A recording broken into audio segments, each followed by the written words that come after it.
Time now for Morning Rounds with CBS News Chief Medical Correspondent Dr. Jon LaPook and CBS News contributor Dr. Tara Narula. First up, Zika. In September, Jon was in Puerto Rico for a 60 Minutes report on the virus and its effects that will air tomorrow night. We have an interview that you'll see only here. Jon met 43-year-old Raquel Morales, who was infected with Zika during the first few weeks of her pregnancy. She was unaware of her pregnancy when she contracted Zika, and early testing shows her child is free of the virus. But there are still unknowns. Raquel and her obstetrician, Dr. Carmen Zaria, spoke with Jon as she was entering her third trimester. There's always going to be like, I don't know how you say it, worry about it, that something's going to be wrong with your baby. But I take it day by day. Something's going to be wrong with it, so I'm going to be 100%, 200% behind her. Of course, I suspect that you already love this new baby. I do, very, very much. But has the Zika infection taken some of the joy out of your pregnancy for you? At first, yes. At first, it was like, okay, I cannot get too attached to it because maybe it can go one way or the other. When I got the results back, that's where I started like getting more involved with her. Bonding. Bonding, yes, bonding more with her. I can only imagine what you've been going through, and I'm so grateful that you're even talking to me about this. So thank you. Thank you.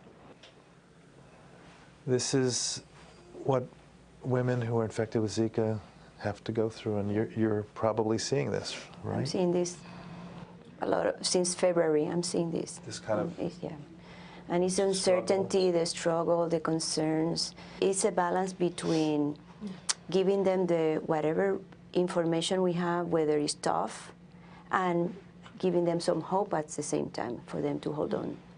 It's a delicate balance. Yes, it is. Jon, you talked to Raquel back in September. How's she doing now? We just heard from her. Very good news. She's 32 weeks. So far, so good. The last ultrasound was fine. But, you know, it was so great and lovely of her, really generous of her, to talk to us and give everybody a glimpse into what she's going through, because this is being repeated over and over again. There are so many things to worry about anyway during a pregnancy, and now this big question mark about Zika. Yeah, and so open and honest, sharing those emotions. Tara, when you're vetting for Zika during a pregnancy, are there signs that doctors are looking for? So the recommendation is to use ultrasound to screen pregnant women who may have been infected with Zika. And you know, as a pregnant woman, it's scary enough when you go in for routine ultrasounds. You're worried that they're going to find something. For these women, they are recommended to have serial ultrasounds. So they have to go every 3 to 4 weeks. And some of the things that doctors are looking for, some early signs, are changes consistent with microcephaly or other developmental changes in the brain. Usually we see that in the second or third trimester, but it can be picked up on ultrasound as early as 18 to 20 weeks. They look for eye abnormalities, for joint contractures, and those would be and intracranial calcifications. Those would be some of the signs that they look for. All right, you can watch Jon's full report on Zika tomorrow night on 60 Minutes right here on CBS. Moving on now to the importance of sleep, something we all are in touch with. We've been told in our lives how important a good night's rest is, but how many hours of sleep do we really need?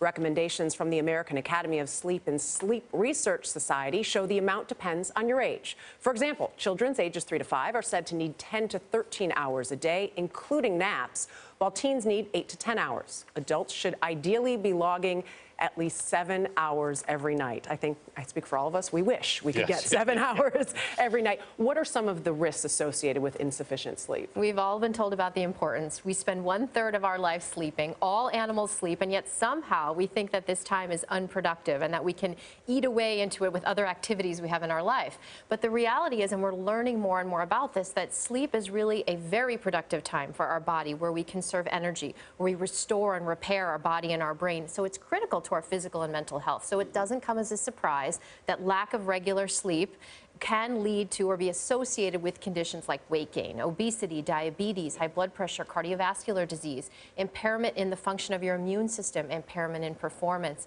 and accidents. Jon, sleep is said to be especially important for younger people. So how are teens affected by this? Yeah, I just checked out a report on this, and there's an increase in car crashes, there's an increase in sports injuries, and even occupational injuries for those kids who are who are working in high school, for example. And, you know, we've talked about this before, that during the teenage years, there's sort of a shift in the circadian rhythm. So they go to bed later, and yet they're still waking up at the same time. And there's, of course, a big national push to try to have school start later. There are logistical issues with that, but a lot of people think that's really the way to go.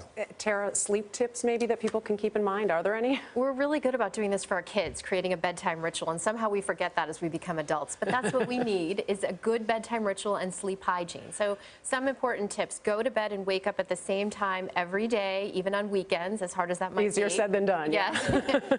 You want to keep your room cool, dark, and quiet. Take out any devices like screens, TVs, phones that could interfere with your brain's signal that it's time to go to sleep. You also want to avoid drinking alcohol, caffeine, exercising strenuously, or eating a large meal right before you go to bed. And if you are somebody who naps, you want to limit your naps to about 20 minutes and keep them earlier in the afternoon. And have somebody tuck you in. Exactly. That always Always helps. makes it better. Bedtime story, yes. The lullaby is helpful, too. All right, finally, those stressful elections. With only 3 days to go till voting day on November 8th, candidates from top to bottom are no doubt feeling some stress. But what about you, the voter? The American Psychological Association says an upcoming survey shows more than half of American adults call the presidential election a significant source of stress. And this is interesting. Older people, 71 and up, and millennials, 19 to 37, were affected the most. They really pointed to social media, too, as one of the triggers for all Yeah. of this. I feel stressed out when I look at social media and some of people's comments. Are you seeing it in your patients? I am. Yes, absolutely. People talk about it. It's on the tip of their tongue. It's exactly what they want to discuss. So, Everywhere you go. yep. Doctors Jon LaPook and Tara Narula, thank you very much.